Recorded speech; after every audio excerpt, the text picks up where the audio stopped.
Hello everyone, this is my reaction to yesterday's Star Citizen Live Q&A, Invictus, all vehicles. As always, this is not a summary, I only talk about things I find important. I gotta ask about modularity. But is this the start, is this a turning point?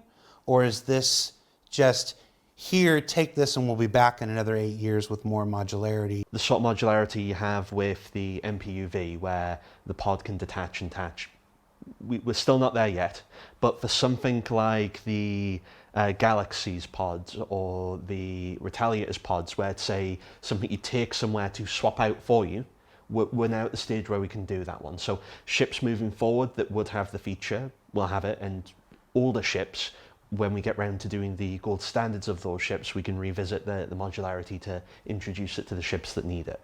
But it depends on which version. So there is still some tech needed, but for the base level of being able to swap out the modules inside of the ship that needs swapping out, we can actually do that now, like you see with the Retaliator right now. It swaps in, swaps out, you can get the torpedoes, you can get the cargo. It depends what you want to do with the ship. What are the next modules I think we've shown a dropship one, Habs, and the Habs / living quarters ones. This is very interesting, it means habitation modules are still a thing, and dropship module as well. Question about ground vehicles and physics came up and John Grew answered this. Do we want to refactor that ground vehicle code? Because it is a completely separate code path. It's still based on a lot of the original CryEngine arcade vehicle code. Even though the wheel and tyre handling is all new from us, the underlying system is still sort of separate to vehicles. Talked with Chris a lot about just unifying them into just a vehicle system, but that requires someone to go like, rather than this line in the XML that deals with engine parameters, it's an item now that goes on and drives those wheels. So again, priorities, we want to do it. It's just engineering directors, are you going to spend your time on this feature for 10, 15 ground vehicles versus whatever else? But yeah, driving is still terrible. We have massive oversteering, look at this. Because we still don't have any mass simulation, there's no inertia. Ships, vehicles, racks, containers have some mass of an empty paper bag, and there's no feedback. Yeah, look at this oversteering. Yeah. And now we have a Nova tank. Look at this. It's just sliding around. This is supposed to be a 73-ton tank.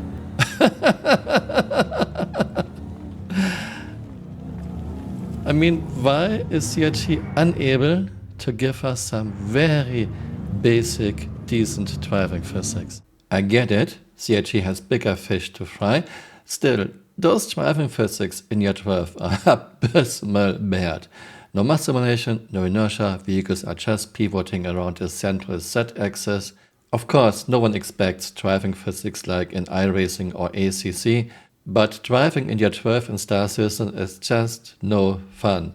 Driving out of Armistice Zone to do some tests is a tedious chore.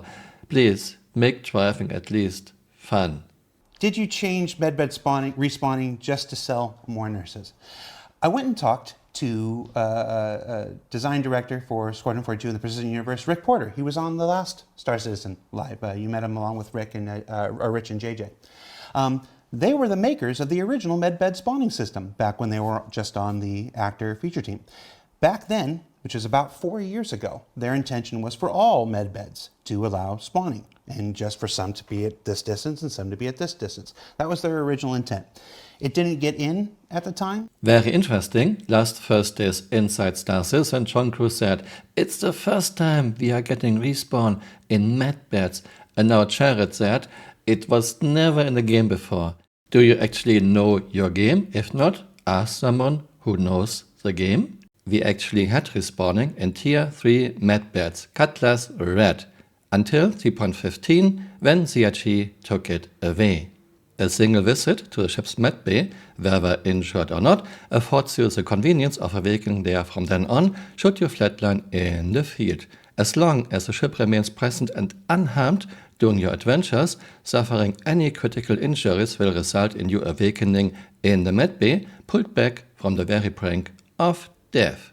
CRT never updated this page, but they took away the ability to respawn in Cutlass Red med beds in 3.15. Please CRT, stick to the truth. Thank you very, very much. Many people used the Cutlass Red before 3.15 to have a mobile spawn point.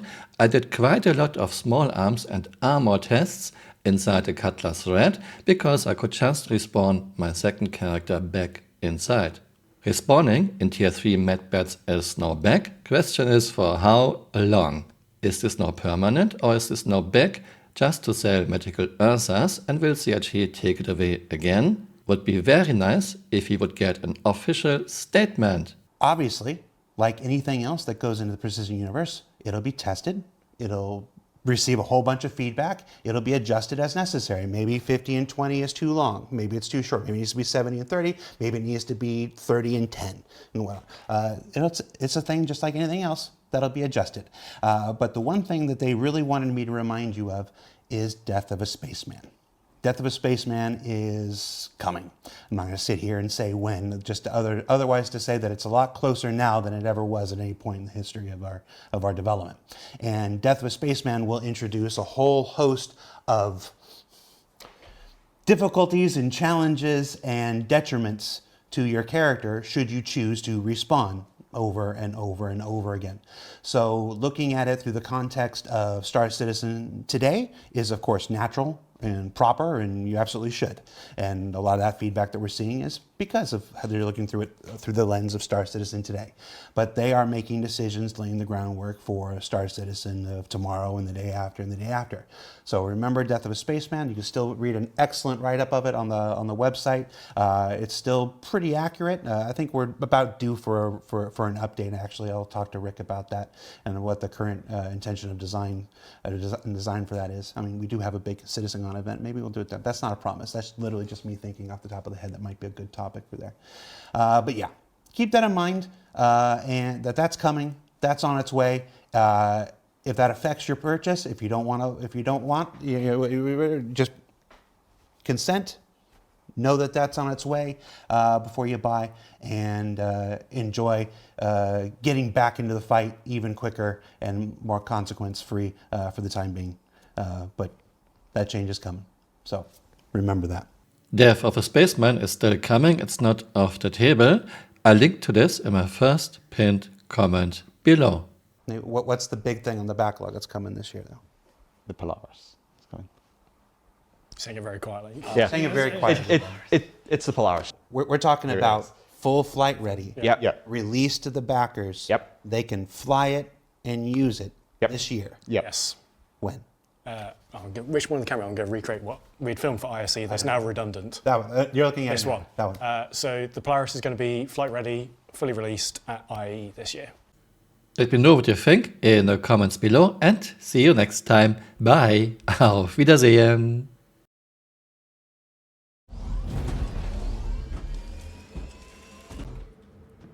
Okay, good job. And you can see ships have no mass.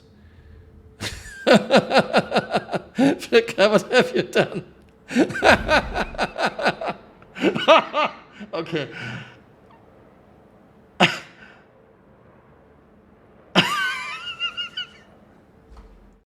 Hey, you're still here. You might want to join me on Twitter. My Twitter account is Camural_SC.